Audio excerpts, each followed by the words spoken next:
Assalamualaikum warahmatullahi wabarakatuh. Saya dari kelas 11 IPS 1.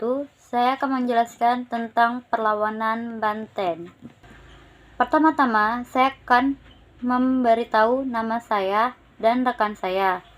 Nama saya adalah Agustina Saputri dan rekan saya namanya Tari Aulia. Di sini kita ada 5 pembahasan. Yang pertama, latar belakang perlawanan. Yang kedua, kronologis peristiwa. Yang ketiga, tokoh yang berperan. Yang keempat, akhir perlawanan. Dan yang kelima, dampak perlawanan. Sekarang kita lanjut aja langsung ke latar belakang perlawanan Banten. Di sini saya akan menjelaskan tentang latar belakang perlawanan Banten. Apa sih alasan dari terjadinya perlawanan Banten? Yaitu pertama, Banten memiliki potensi geografis dan potensi alam yang mendukung perdagangannya. Yang kedua, VOC memerlukan tempat yang cocok untuk dijadikan sebagai pusat pertemuan. Yang ketiga, menguasai Banten dan monopoli perdagangan.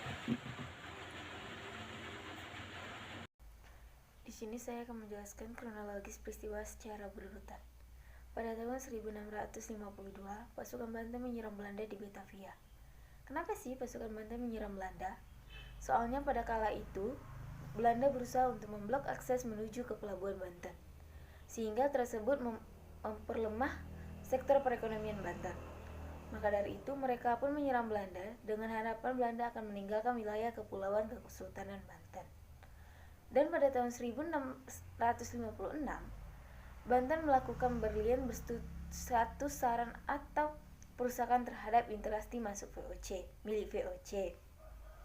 Sejak kerusakan instalasi tersebut, akhirnya sering terjadi perperangan atau perlawanan antara Kesultanan Banten dan VOC.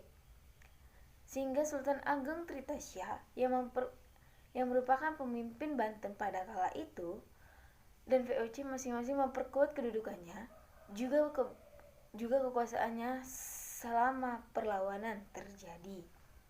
Pada tahun 1657, VOC menawarkan genjatan senjata. Genjatan senjata adalah pengertian perang atau konflik bersenjata apapun untuk sementara, di mana kedua belah pihak tersebut setuju untuk menghentikan tindakan agresif masing-masing.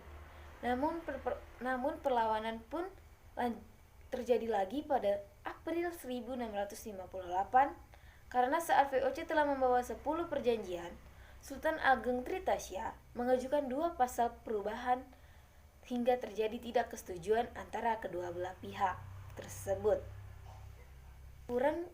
Pertempuran tersebut berlangsung dari April 1658 hingga Juli 1659. Tapi pada akhirnya, pada tanggal 10 Juli 1659, perjanjian tersebut akhirnya ditandatangani oleh kedua belah pihak dengan bantuan utusan Sultan Jambi yang membujuk Sultan Banten dalam menyetujui-nya. Tapi setelah itu kembali muncul lagi perlawanan Banten dan adu domba VOC yang akan dijelaskan oleh rekan saya Agustina Saputri. Dengan tujuan mempersulit Banten, VOC menjalin kerjasama dengan Kesultanan Mataram dan Cirebon untuk memperkuat kekuasaan VOC di tahun 1681. Pembagian kekuasaan pun terjadi setelah perpecahan antara Pangeran Arya dengan Sultan Haji. Melihat kekuasaan Pangeran Arya yang meluas, timbul rasa iri dari Sultan Haji. Sehingga konflik ini dimanfaatkan oleh VOC untuk memadam dan memperlemah kekuasaan Banten dengan cara mengadu domba mereka. Sekarang kita masuk ke dalam penokohan. Yang pertama adalah Sultan Ageng Tritasya.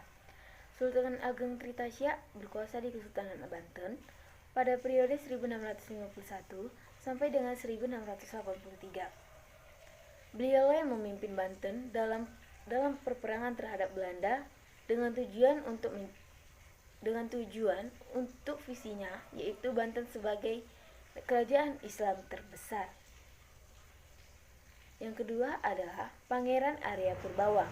Pangeran Arya Purbawa adalah salah satu putra dari Sultan Ageng Tirtasya.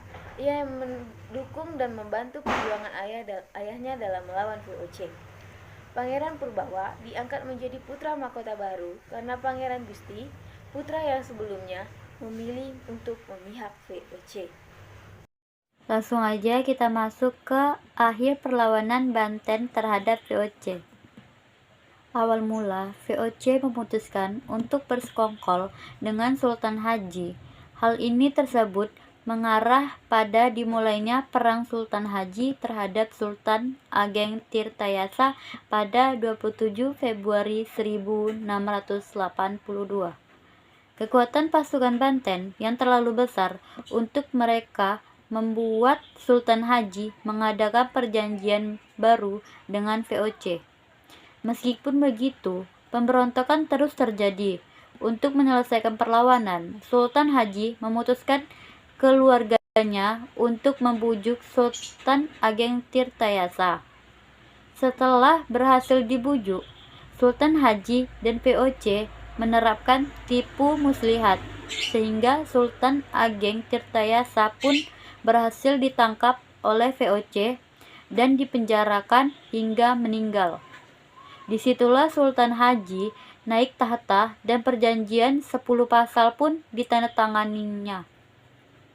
Hal tersebut menandakan berakhirnya kekuasaan Banten dengan dipimpinnya Sultan Ageng Tirtayasa yang dikhianati oleh anaknya sendiri. Dari perlawanan tersebut muncullah dampak penduduk lokal dan VOC.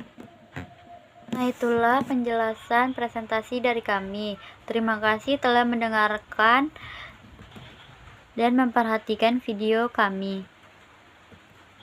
Assalamualaikum warahmatullahi wabarakatuh.